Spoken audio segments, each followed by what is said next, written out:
So today, we're diving into a really landmark change in India's labor laws. Over in the state of Tamil Nadu, a new rule is set to completely rewrite the future for women in factories. And believe it or not, it all comes down to one single word: dangerous. Okay, so let's just kick things off with the big question that's really at the heart of this whole issue. Should any job be completely off limits to women just because of their gender? Well, in Tamil Nadu, the government is basically answering that question with a very loud no. A historic barrier is finally coming down, and it's opening up a whole new world of possibilities. But, it also brings some serious new challenges to the table. To really get why this is such a big deal, we need to rewind the clock a little bit and look at the rules that have been in place for, get this, over 70 years. So let's explore this long-standing barrier. So what we're seeing is a complete 180 on a really old policy. For decades, the Tamil Nadu Factories Rules specifically prohibited women from working in about 20 different operations that were labeled as dangerous. The new amendment just flips that on its head. Now women are permitted to take on these exact same roles. But what did the law even mean by dangerous? Well, we're talking about jobs with a much higher degree of risk. Things like being exposed to hazardous chemicals or really intense industrial processes. This was never about how hard the job was, but about the perceived danger involved. All right, so we've seen the before, now let's really get into the after. How exactly is this rulebook being rewritten? And the range of jobs that are now opening up is pretty huge. This is not some minor tweak.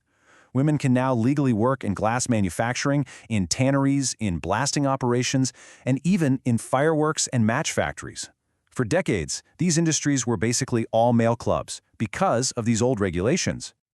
Now, this is a really crucial point. While that general ban is gone, it's not a complete free-for-all. The law still keeps specific protections in place, barring pregnant women and young people from these hazardous roles. So that keeps a really important layer of safety for those who need it most.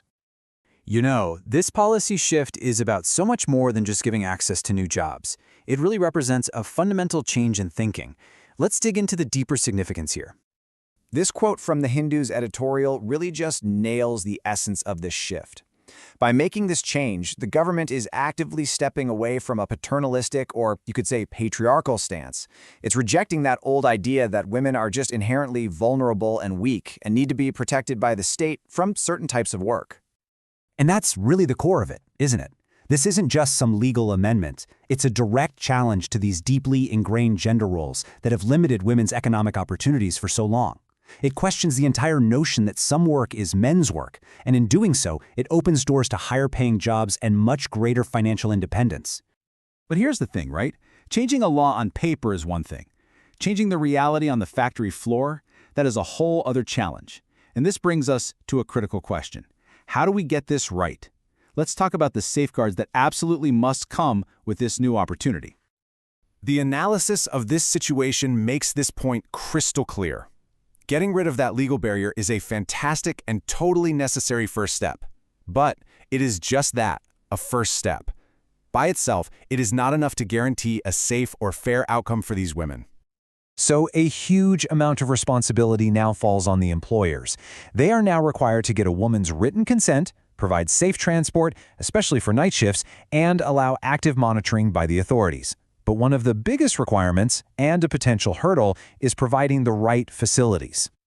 And essential facilities isn't some vague, fuzzy term. It means concrete investments, separate toilets, dedicated changing rooms, and secure areas for medical checks. And as we just mentioned, providing drop-home transport for night shifts is also absolutely crucial. These are non-negotiable requirements to make this new law work safely. So this brings us to the final and maybe the most important part of our analysis today.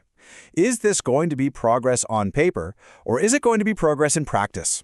Let's really analyze the risks and what the path forward looks like.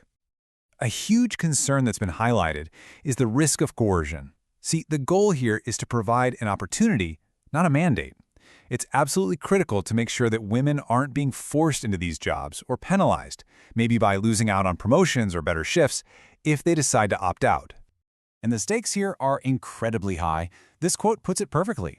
Without the right safeguards, without real investment from companies, and without the government keeping a close watch, this very progressive measure could turn out to be a damp squib. In other words, a fantastic idea that just fails to make any real positive difference.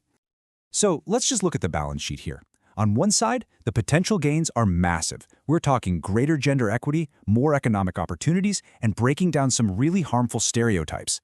But on the other side, the risks are just as real. Factories not providing the right facilities, workers being pressured, and a lack of real monitoring from the state. Success is all about maximizing those gains while doing everything possible to reduce those risks.